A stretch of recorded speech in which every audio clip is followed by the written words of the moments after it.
Prime minister صاحب یہ کہہ دیتے ہیں کہ مجھے اتنا اندازہ نہیں تھا کہ اکانومی کے حالات اتنے خراب ہیں، تو یقیناً اس بات کا اندازہ بھی مشکل ہی ہوگا جب اکانومی کے حالات اتنے خراب ہیں کا اندازہ نہیں تھا، which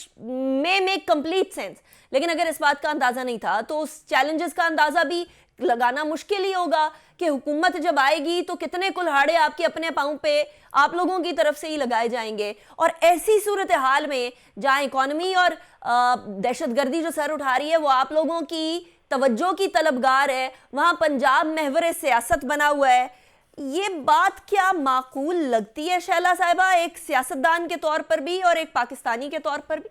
میں نہیں سمجھتی کہ حسان خاور صاحب میرے ساتھ اتنے پروگرام میں بیٹھتے ہیں کہ اور آپ سب لوگ کہ کسی کو یہ بات یاد نہ ہو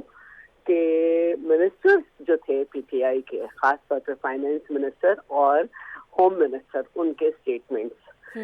فائنینس منسٹر نے کہا کہ 3 سال 8 مہینے ہماری کوئی اکنامک پالیسی نہیں تھی، ٹھیک ہے، اور ہم ایک کے بعد ایک تجربہ کرتے تھے۔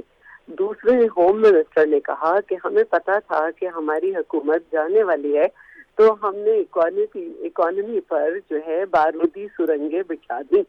تو ہم یہ سمجھے کہ وہ تو تاریخ پہ تاریخ دیتے رہتے تھے کہ جھاڑو پھر جائے گی، ہو جائے گی، وہ ہوگا، لیکن واقعی بارودی سرنگیں ہیں جو کہ پھٹ رہی ہیں۔ ایک کام تو یہ ہوا کہ ریویو کرا لیا تھا آئی ایم ایف سے معاہدہ، ہم نے تو کوئی نیا معاہدہ نہیں کیا، ڈیفالٹ میں نہیں جائیں گے، اور وہ جو ایک کریڈیبلٹی تھی پاکستان کی جو کہ اسٹیج پہ تھی وہ ہم نے بچائی، اور انہی کا کیا ہوا معاہدہ پورا کر رہے ہیں۔ تو لیکن شیلا صاحبہ I'm sorry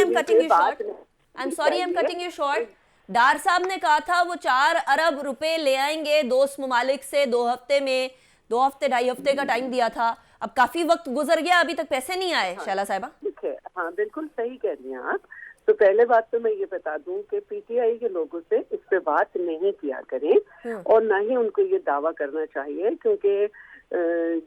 3 سال 8 مہینے میں انہوں نے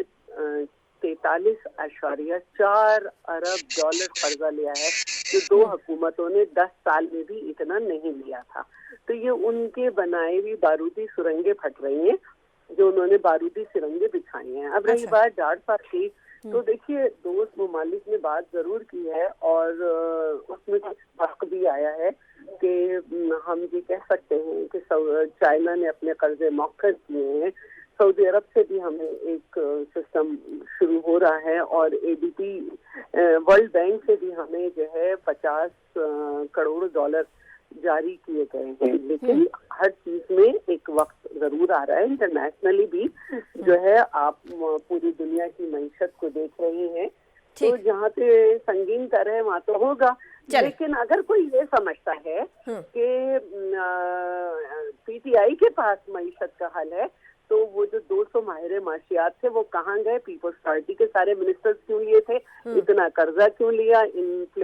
ان کے زمانے میں امپورٹ کے بل ایکسپورٹ سے ڈبل آئے، صرف ایکسپورٹ ٹیکسٹائل کی تھوڑی بڑی تھی، وہ بھی کووڈ کی وجہ سے، کیونکہ بنگلہ دیش اپنے ٹارگٹ نہیں پورے کر سکا تھا۔ ٹھیک ہو گیا شیلا صاحبہ، یہ نہیں کہہ سکتے۔ ٹھیک ہے۔